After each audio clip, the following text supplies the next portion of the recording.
អ្វីទៅជារ៉ែកម្រហើយប្រទេសណាខ្លះមានរ៉ែកម្រច្រើនជាងគេបំផុតនៅក្នុងពិភពលោក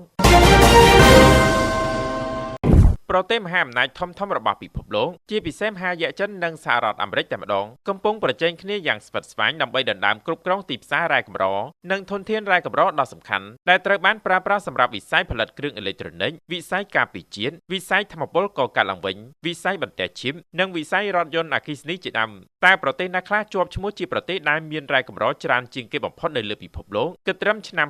2025យោងតាមរបាយការណ៍សង្ខេបស្ដីពីធនធានរ៉ែឆ្នាំ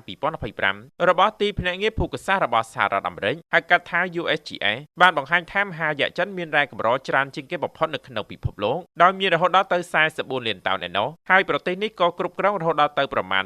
70% នៃការកែច្នៃរ៉ែកម្រទូទាំងពិភពលោកផងដែរនេះបើយោងតាមការចុះផ្សាយរបស់សារព័ត៌មានអាចារ្យសារ៉ានៅចុងខែកុម្ភៈឆ្នាំ2025របាយការណ៍ដដែលបានបង្ហាញទៀតថាប្រទេសដែលជាប់ឈ្មោះនៅក្នុងចំណោមប្រទេសដែលមានធនធានរ៉ែកម្របំផុតរបស់ពិភពលោករួមមានប្រទេសប្រេស៊ីលមានរ៉ែកម្រ21លានតោនឥណ្ឌាមាន 6.9 លានតោនអូស្ត្រាលីមាន 5.7 លានតោនរុស្ស៊ីមាន 3.8 លានតោនវៀតណាមមាន 3.5 លានតោនសហរដ្ឋអាមេរិកមាន 1.9 លានតោនតំបន់ Greenland មាន 1.5 លានតោនតង់សានីមាន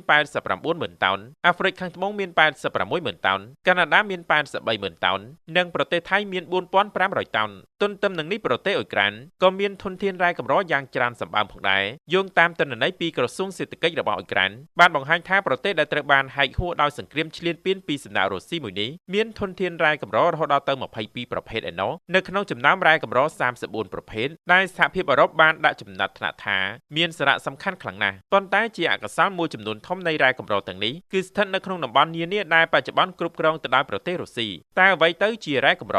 រ៉ែដែលត្រូវបានគេចាត់ទុកថាជារ៉ែកម្រគឺដោយសារតែប្រទេសជាច្រើននៅក្នុងពិភពលោកគ្មានរ៉ែប្រភេទនេះហើយរ៉ែកម្រទាំងនោះរួមមានរ៉ែលីជូមសម្រាប់ផលិតរថយន្តអគ្គិសនីរ៉ែកូបាល់សម្រាប់ផលិតអាគុយរ៉ែនីអូឌីមីញ៉ូមនិងរ៉ែឌីស្ប៉ូស្យូមសម្រាប់ផលិតកាំជ្រួចមីស៊ីលដែកឆក់ទូប៊ីនខ្យល់ព្រមទាំងផលិតរថយន្តអគ្គិសនីរ៉ែនីកែលសម្រាប់ផលិតអាគុយរបស់រថយន្តអគ្គិសនីរ៉ែស្ពាន់សម្រាប់ផលិតខ្សែភ្លើងរ៉ែក្រាហ្វីតសម្រាប់ផលិតប្រេងរំអិលដុំម៉ូទ័រនិងអាគុយរ៉ែទីតានញ៉ូមសម្រាប់ផលិតយន្តហោះរ៉ែសឺខុនញ៉ូមសម្រាប់ផលិតរ៉េអាទ័រនុយក្លេអ៊ែរព្រមទាំងរ៉ែកម្រមួយចំនួនទៀតអត្ថបទនេះដែរដកស្រង់ចេញពី Cambonomy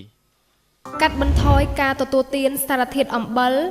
ឲ្យបានតិចជាង5ក្រាមក្នុងមួយថ្ងៃឬប្រហែល1ស្លាបព្រាកាហ្វេ